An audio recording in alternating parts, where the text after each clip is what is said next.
Okay, thank the Minister for Education. Now we turn to questions to the Minister of Finance, and the first question is from Doug Beattie. Mr. Beattie. Sir. Creation of the centralised Next HR function in 2017, the data controller moved to the Department of Finance for all civil service staff files. Given the security considerations for prison-grade staff, it was agreed that all live and legacy hard copies would remain within NI Prison Service headquarters. Mr. Beattie. Speaker, and the Minister will know that there have been concerns raised with the Information Commissioner's Office in regards to the break-in in Dundonald House and those who feel that there may be personnel files which were kept in there which were not secured. So can the Minister outline the processes for accounting for all personnel files, be they prison officers or anybody else from the civil service, particularly in transit between your department and the Department of Justice? The member is correct, and it's well on the record that Dundonald House was accessed in recent times. The room containing the files in relation to the prison service was not accessed, and even if it was accessed, there was no access made to the storage facilities within which these files were held. So I have asked directly as to whether the room was entered or whether cabinets were opened, and the answer to both of those is no. In terms of transport, I understand that the files were transported securely in agreement with the prison service to a new location. Linda Dillon. Minister, given the recent break-ins at Dundonald House, can you give us assurance that all steps have been taken to secure Dundonald House going forward? Since the break-in and further incidents of and attempts at unauthorised access, all locks on the entry-exit doors to Dundonald House have been changed. Chains and padlocks have been put in place where access is believed to have been gained. Access to the roof has been closed off, and 24-hour on-site security put in place inside the building. The Department of Finance is also arranging for wire mesh to be installed internally to cover up the windows on the lower floors of the building to help prevent further unauthorised entry, and has closed the pedestrian access point adjacent to Dundonald House. The need for ongoing or further security measures at or around the building will be kept under review by my department. Kelly. Question to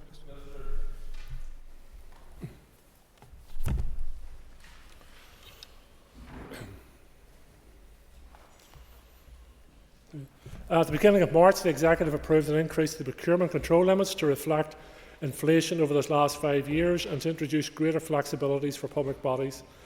The new limits were effective immediately. These changes allow public bodies to target spending below 50,000 or 65,000 for utilities to micro-businesses and the volunteering community and social enterprise sector. For these contracts, public bodies can seek price checks or quotations by email.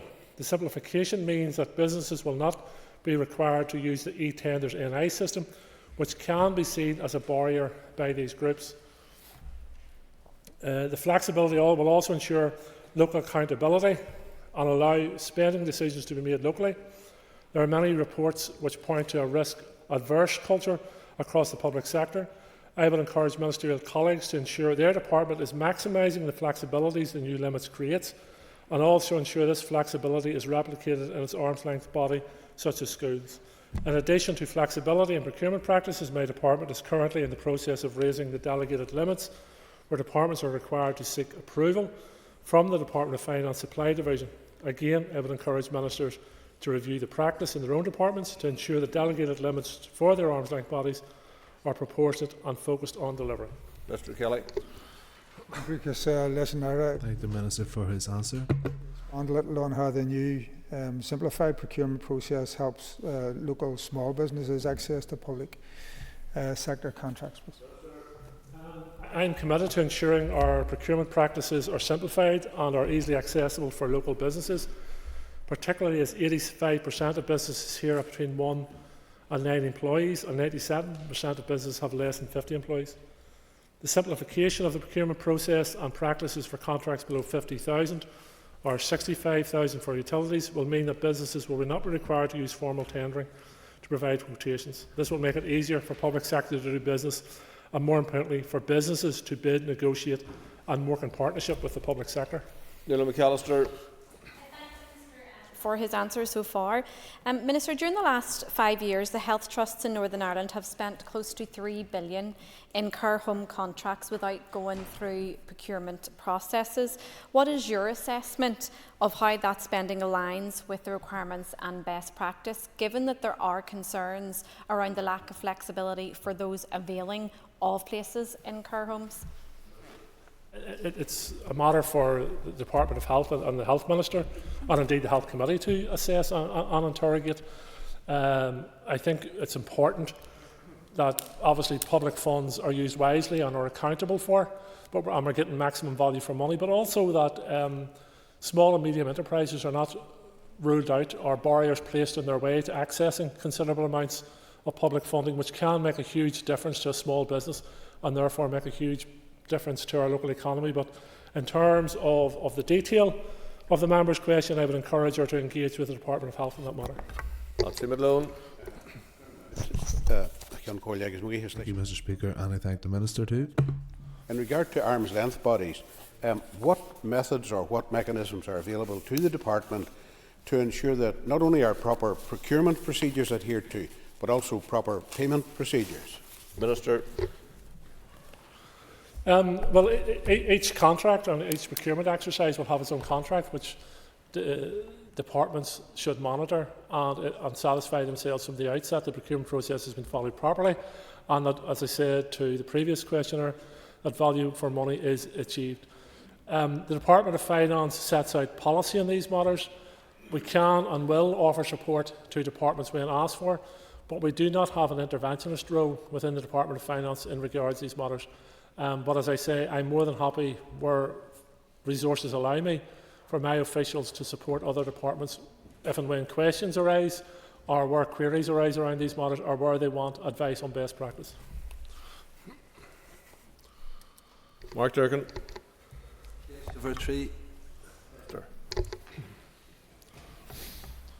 I've had no specific engagement with the Minister for Infrastructure regarding a potential overspend by NI Water. My officials monitor each department's spend against budget on an ongoing basis through the regular forecast outturn processes. It is for each individual minister to manage their budget, including that of any arm's-length body, in line with the allocation agreed by the Executive. I am aware of the Infrastructure Minister's statement regarding NI Water's budget position and her intention to appoint forensic accountants to investigate how NI Water have ended up in this position. That appears to be a very sensible measure, in my opinion. My officials will continue to engage with DFI officials in relation to the position of NI Water and its impact on the DFI budget, and will remain in close contact as this investigation proceeds. Mr. Durkin. Thanks, Mr. Speaker. Thank the Minister for his answer. The Minister has given his view that this is a sensible way forward from the Infrastructure Minister, and I don't disagree.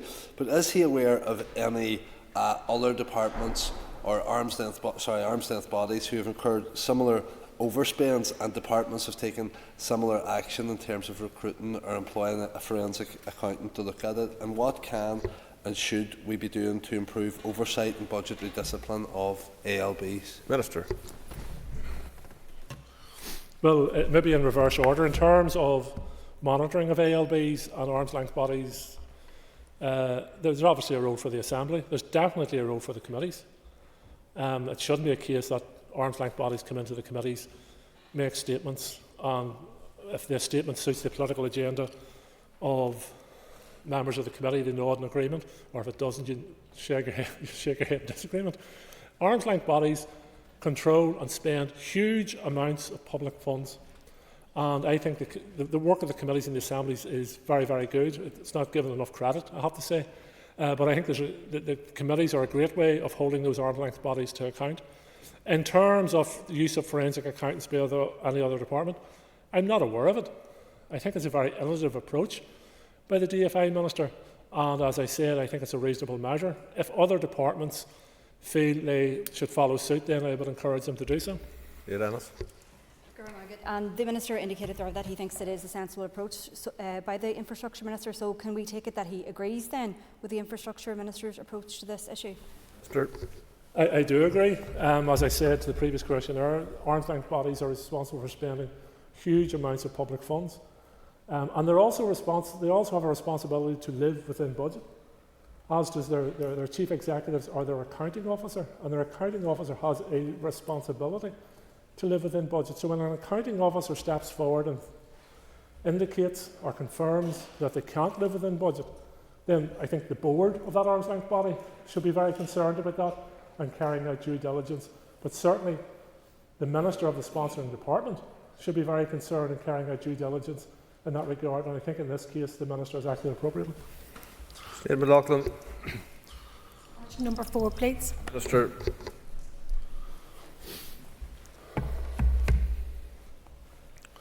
With permission, Can Collier, I intend to answer questions 4, 5 and 9 together and ask for an extra minute if that's appropriate. Absolutely. I have made clear to the Chief Secretary to the Treasury that we need investment in frontline services which support families, workers and communities. What we needed to see was funding for education, health and housing. It's disappointing that instead of this, the Chancellor Spring statement provides the continuation of austerity, neglecting investment in public services and yielding benefits that target some of those who need the most support. In terms of the impact on the executive finances, the Spring statement provided the executive with additional borne consequentials of 14 million in 25-26. Of this, 12.5 million is for Resourcedale and 1.6 million is for Capitaldale. Whilst welcome, these additional funds will not meet the many significant pressures on our budgets. These borne consequentials are unhypothecated, and meaning they are available to use. They are available to use in line with the executive's priorities and needs. The Chancellor also announced the creation of £3.25 billion transformation fund to support the reform of public services in England and Wales. The borne consequentials for allocations from this fund in 25-26 will be notified at the Whitehall main estimates in June. Consequentials in further years are likely to be provided in the spending review in June. Thank you. Well, Ms McLaughlin. Thank you for your answer. Minister, your ministerial call, the Minister for Communities has said he has not enough money in his department to mitigate the outline cuts to PIPs. Has the Minister of Communities met with you to discuss the possibility of mitigations, including providing funding for the long-awaited anti-poverty strategy that would actually help mitigate some of these far-reaching cuts? Minister. I've had no meeting with the Minister for Communities in relation to the current rounds of proposed cuts to welfare by Westminster. In fairness to the Communities Minister, I think he's waiting further detail from Whitehall departments as to how exactly these cuts will be implemented, over what timescales and what impact that will have on Amy, etc. In terms of the anti-poverty strategy, there may have been correspondence between myself and the Communities Minister, but I'm not aware of any formal meeting during my time in post in that regard. The Executive has, rightly so, invested a significant amount of money over a number of years in mitigating against the worst excesses of Tory austerity. We're now dealing with Labour austerity, but I would be very, very challenged to understand as to how we could continue to mitigate against the proposed cuts on the scale of them when you see the scale of what's being proposed in the time ahead. Gemma Dolan. And I thank the Minister for his answers so far. Minister, when will Phase 2 of the spend review be announced? Sir. It's expected that Phase 2 of the spending review will be announced in June. And while it's a very welcome development in the sense that it will give us my ability to deliver a 3-year budget, present a 3-year budget to the Executive for resource and a 4-year budget for capital, I do believe that we're going to be facing quite a significant challenging 3 years as a result of the fiscal and economic policies being adopted by the current administration in Westminster. But what it will do, it will allow departments to plan ahead, and in terms of delivering public services, having that 3-year window is really a game changer. Guy Middleton. Mr. Speaker, Minister, the Chancellor Spring statement outlined a significant increase in defence spending with a strong emphasis on investment in areas like AI and drone technology. Given Northern Ireland's increasing and growing capabilities in these sectors, Minister, what steps are you and your department taking to ensure that Northern Ireland businesses can effectively capitalise on these increased defence expenditures? Minister. I'm firmly of the view that there's enough rockets, missiles, bombs, guns in the world. We don't need any more. What we need is more teachers, more nurses, more healthcare workers, more special needs assistants, more domiciliary care workers, frontline staff, and a whole range of areas. So we do. There's enough guns and bombs out there. You only have to look at your television to tell you there's enough guns and bombs out there. What we need is leadership on the world stage that will bring peace to this planet and allow those, particularly from poorer nations, because usually what happens is rich nations make the bombs, sell the bombs, and then drop them on poorer nations. Let's give everybody a chance and move on from what is a disastrous policy being processed and proceeded with at this time. Danny Baker. Question number 6. Minister.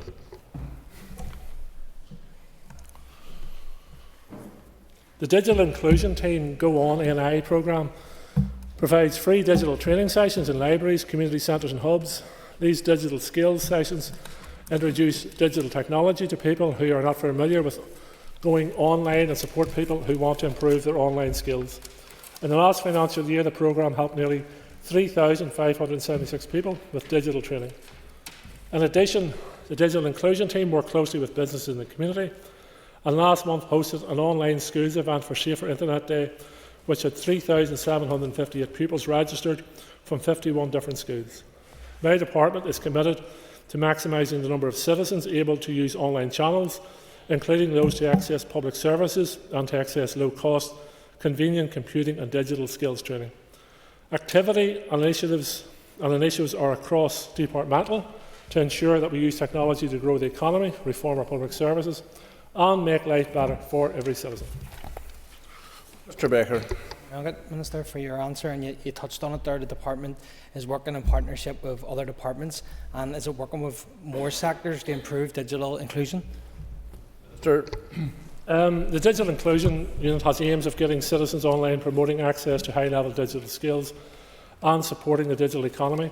It achieves this by coordinating activities and projects, creating partnerships, including with Ofcom, as I said, libraries, supporting communities and other government departments, and with other devolved administration.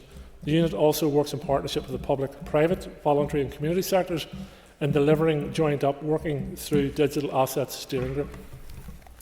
Orlia Flynn. Question number 7, please. Sir.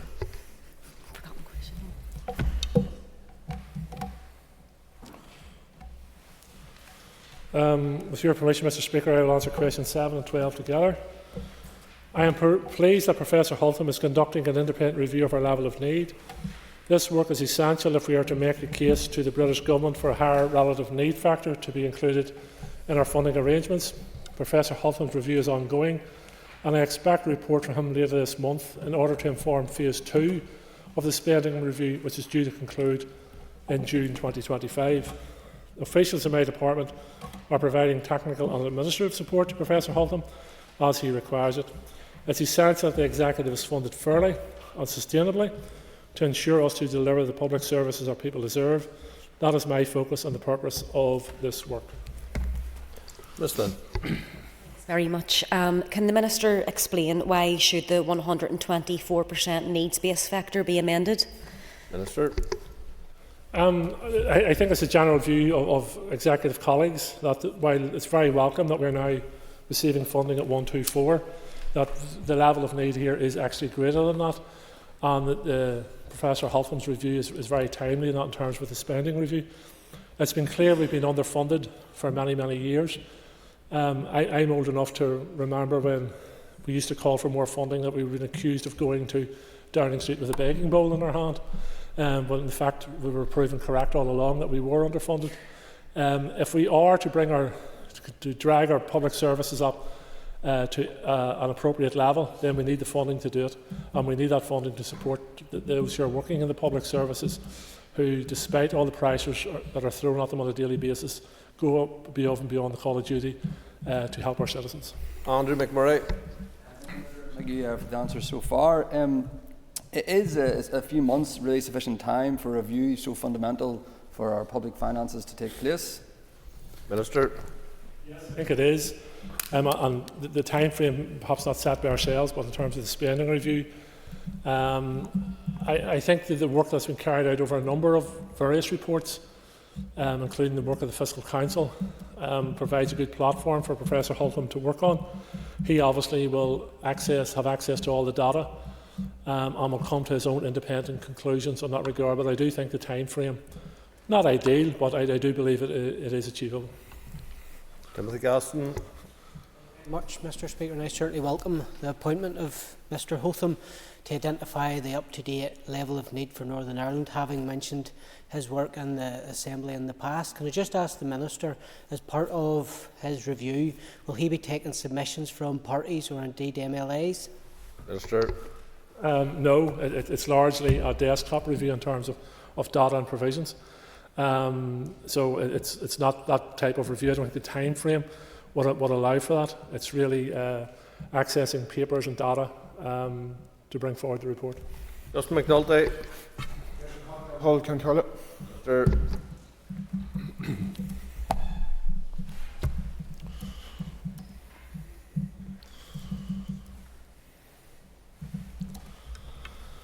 Since the relaunch of the Back in Business scheme in May 2024, 36 businesses have benefited from the 50% rates discount, provided more than £93,000 in rate support. The Back in Business scheme aims to help bring vibrancy, footfall and investment back to our high streets, while providing businesses with a boost at the start of their business journey, helping to support jobs, bringing long-term vacant units back into use. The scheme offers businesses a 50% rates discount for up to 2 years if they move into a business which were previously used for retail purposes and have been unoccupied for 12 months or more. I am grateful to the Assembly for their continued support and renewing the scheme earlier this month. I would urge anyone planning to start a business or expanding their existing business to consider setting up in an empty unit and avail of the rate support on offer through the Back to Business scheme. Mr. McNulty, yes. I thank the Minister for his answers thus far. Has the Minister given any consideration to learning from the success of Atlantic Link Enterprise Campus and potentially expand to the more enterprise zones here in the north to tackle dereliction? Minister. It would sound maybe perhaps more of a Department of Economy programme, but I'm more than happy to work in conjunction with any Minister to see how we can support businesses, how we can ensure that we do bring our high streets back, how we create new innovative businesses and create employment as well. I am awaiting the final draft of the cost of doing business report, which I think will also be beneficial in these discussions. Question 11. Minister.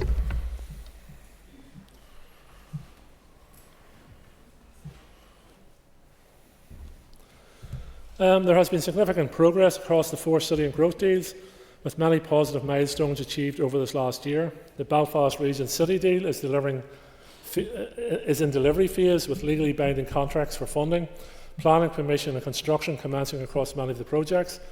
The Derry City and Strabane District Council City deal signed its deal in September 2024. Council is finalising the required deal documentation and working on legally binding contracts for the most advanced projects, which will allow funding to flow. The 2 growth deals, Causeway Coast and Glens and Mid-South West, signed heads of agreements last year and are working on outlined business cases to progress towards deal signing. The A4 Enniskillen Bypass project, part of the Mid-South West growth deal, is currently in delivery, as funding was made available for this project by the Executive in February 2024.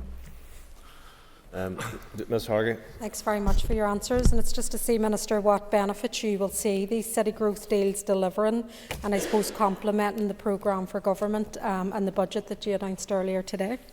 Minister. The £1.3 billion investment in the 4 city and growth deals will support significant shifts in many of our indicators, such as improving regional balance, creating employment opportunities and increasing productivity. Across the 4 deals, there are 50 projects, at full business case stage. Each project will specify the benefits to be realised from that project. Identified benefits will include job creation where appropriate. I also think one of the benefits of the city deals has been the collaboration between the Assembly and the Executive and local councils in delivering these projects. I think it has that local dimension at local council level has been vitally important in this, and the delivery of these projects will make real changes to people's daily lives, the economy and the well-being of citizens. John Bunting. Please, Mr. Speaker. Sir.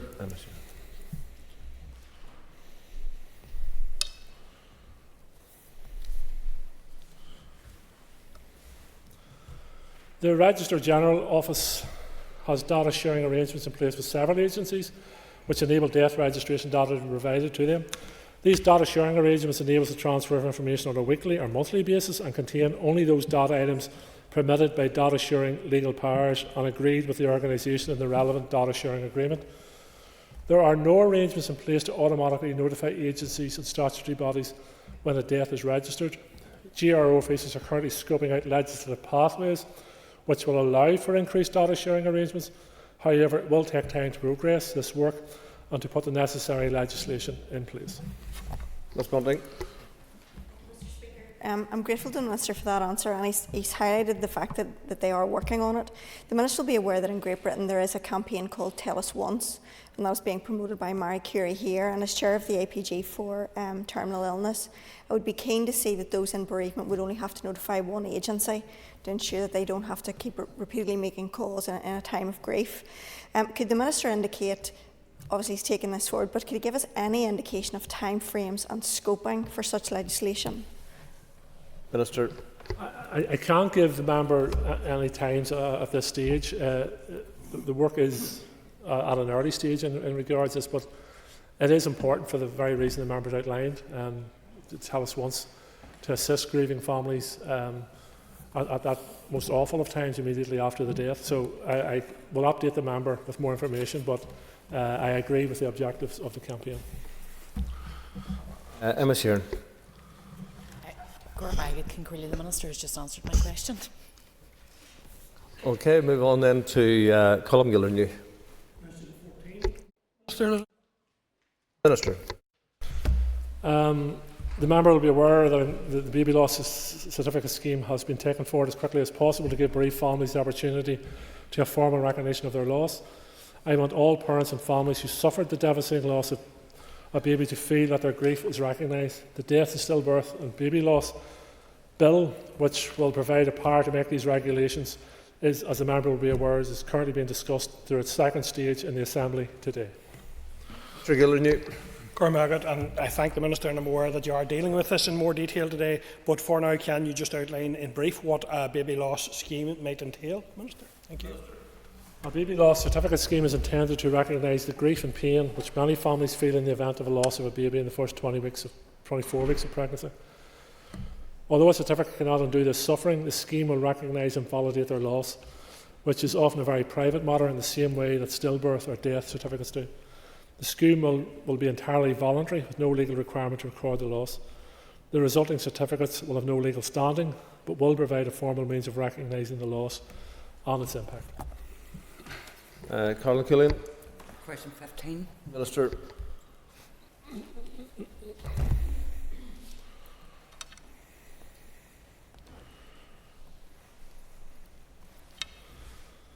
I have just received today a copy of the report of the cost of doing business from the Ulster University Economic Policy Centre, which I will be considering. The study was commissioned following concerns raised in the aftermath of the British Chancellor's autumn budget. The research has looked at the impact of labour costs, energy, property, transport, materials and insurance costs on sectors and by business size, as well as the VAT differential for the hospitality sector on the island. The report provides me with a strong independent evidence base to present a case to Treasury ahead of the June spending review. I will also be sharing with my ministerial colleagues as the impact will be felt by employers in both private and public sector, including voluntary and community and healthcare providers. Mr. Killian.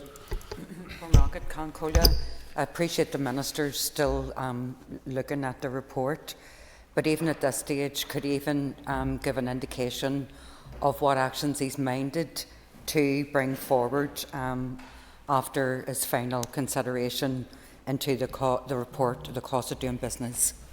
About half a minute, Minister, please. I have, as a member said, I've literally received the report today into my inbox. I will study it closely. Obviously, we want to carry out whatever measures we can to support businesses moving forward. We already do quite a considerable amount of support for businesses through our various rates relief scheme. We talked earlier about the Back to Business scheme as well. So we'll see what additional support is achievable within the limited resources available to the Executive at this time. That brings us to a conclusion of the oral questions. Move now to the topical questions, and I call Colin McGrath. Mr. Speaker, Minister, not long ago you and your executive colleagues published a programme for government that promised to, quote, do what matters most. Can you provide assurances that all of the necessary finance is available to deliver upon the priorities and promises in that document? Mr. The budget sets out what will be financed in this financial year, and as the member will be aware, is aligned with the programme for government. I look forward to being able to present the Executive with a 3-year resource budget and a 4-year capital budget later in the autumn, which will all further allow the Executive to fund the priorities through the programme for government. As I said in the earlier question time, I believe the next 3 years are going to continue to be very challenging financially, but the fact that we can plan for 3 years is a game changer. Mr. McGrath. Given that just about 5% of the overall budget deals with the priorities in the programme for government, Minister, which do you believe is most lacking? The overall percentage of funding available for the priorities or the ambition of the programme for government? Minister. I find lacking the absence of an alternative from the opposition. So, you can't simply stand up anymore and criticise. You can criticise what the Executive is doing. Of course, you should challenge what the Executive is doing, and you should question what the Executive does. But a year in, it's time to see some paperwork from you. You know, it's time. It's time to see some paperwork which sets out what you would do differently. Now, in terms of I think the programme for government sets out a realistic programme of work for this Executive. I think the budget that is set out matches that, and as I said, we will be delivering a 3-year resource budget and a 4-year capital budget later in the autumn. Can the Minister provide an update on the work of the Interim Transformation Board?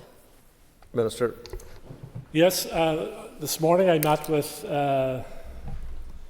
Fleur Anderson, the Minister of State from the NIO, to discuss the next steps in relation to the Interim Transformation Board.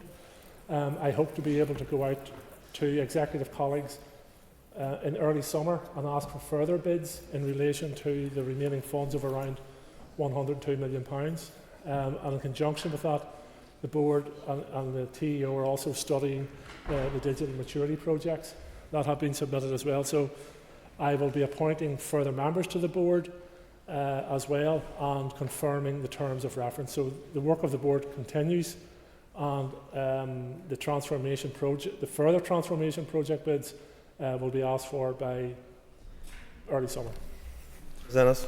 Thank you, Minister, and I appreciate that response. Can you just tell us, Minister, how much funding is allocated for transformation projects in the 25-26 budget? Minister. I think it's around, in this financial year, I think it's around £21 million has been allocated. As the member will know, the Transformation Fund has been profiled over 5 years.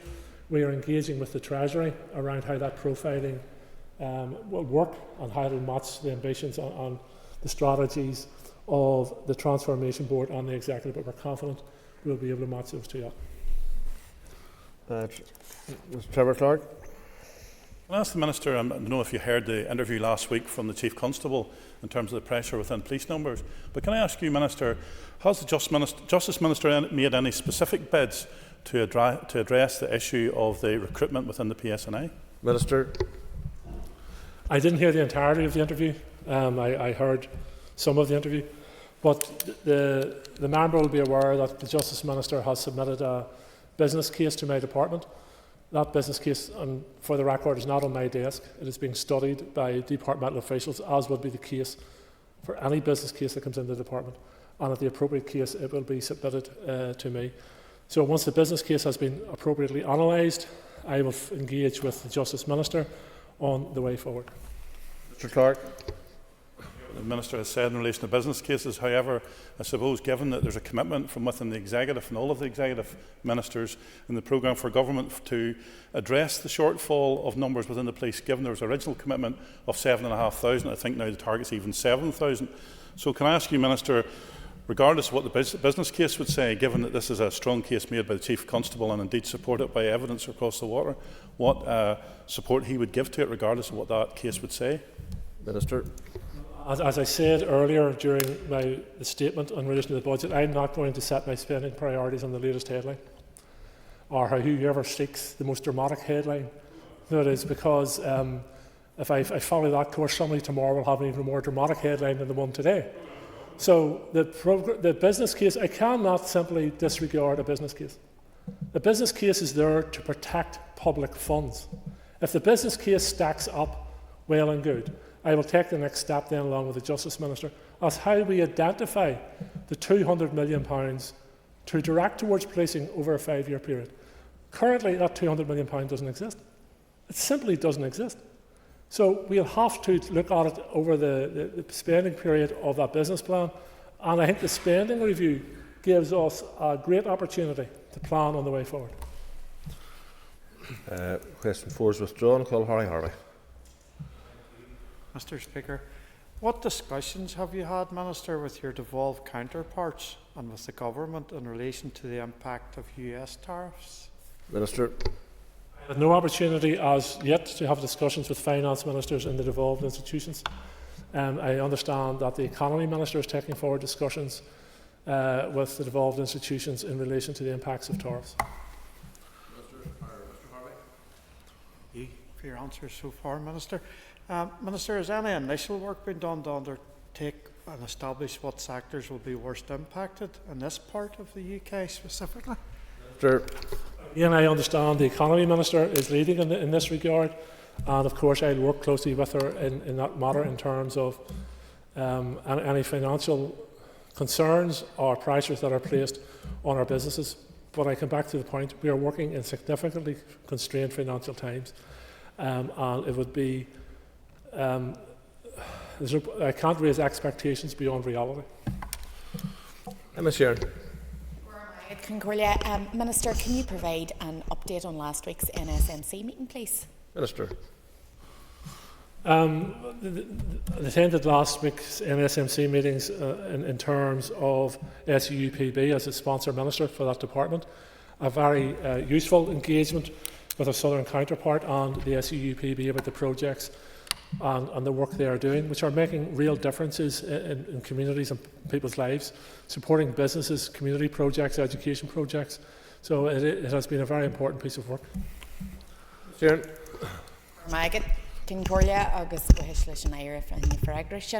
Minister, would you be able to provide an update on the Peace Plus programme, please? Minister. Again, it's rolling out. The SUPB are managing the project with bids being processed and hopefully funding issued in the time ahead. I think the PEACE programme from its inception has made a huge difference to the society across all sectors and has proven invaluable in creating the positive change across our society. Number 7 is withdrawn. I call Gemma Dillon. Corlia, can the Minister outline the main changes in the final 25-26 budget from the draft budget? Minister. Yeah, as I announced this morning, we have ring-fenced a significant amount of the Department of Health money to tackle waiting lists. We have added an additional £50 million in that regard to tackle waiting lists, along with the 165 ring-fenced. We have increased skills spending by £7 million, bringing it up to £15 million. We've added an additional £15 million for special educational needs. We have ring-fenced £5 million for the protection of Lough Neagh. and directed significant amounts of money towards Invest NI through the Department for Economy to support and create jobs. Ms Dolan. Minister, you mentioned the money towards the waiting lists. Will health benefit any further in this budget? Minister. I don't think we will see the significant borne consequences which we witnessed last year, but I suspect there will be borne consequences flow as part of the spending review in June, and obviously it will be up to the Executive to decide as to where that funding goes. The Health Minister is bringing forward a plan to the Executive in relation to the release of the additional 50 million. I look forward to seeing that. If the Health Minister indicates that he can spend more than that on programme for government priorities, then that's a question which will have to be put to the Executive. Owen Tennyson. Thank you, Mr Speaker. Minister, can I ask if you've yet received a copy of Professor Jerry Holtham's review into the needs-based formula? Minister. No, I haven't received a copy of it yet. Mr Tennyson. And, Minister, given that the independent review of funding in Wales was conducted over a period of 18 months by a number of individuals, are you absolutely confident that this desktop review, as you referred to it earlier, is sufficient? Minister. I think Professor Holtham, as one of the people who was involved in the review of the Wales formula, is very familiar with this process. He has a lot of casework and documentation to build on and learn from, so I am confident that Professor Holtham will be able to carry out the task and provide us with that independent oversight that is required. Mr Bradley is not in his place, so that brings to a conclusion questions to the Minister of Finance. Very commendable, Minister. Like Mr Lyons, you've got through all of your questions, both fronts, so we congratulate you for that. Mr Given didn't quite do that. He got close on the main questions, but not the topicals. So the Ministers are coming into line very well in terms of answering questions promptly, and I think it's better for the Assembly when that happens and Ministers do that. Mr Madlone. Just, well, not a point of order. My apologies. I wasn't in my place for a previous question. You had surpassed yourself even more with your usual efficiency, Mr.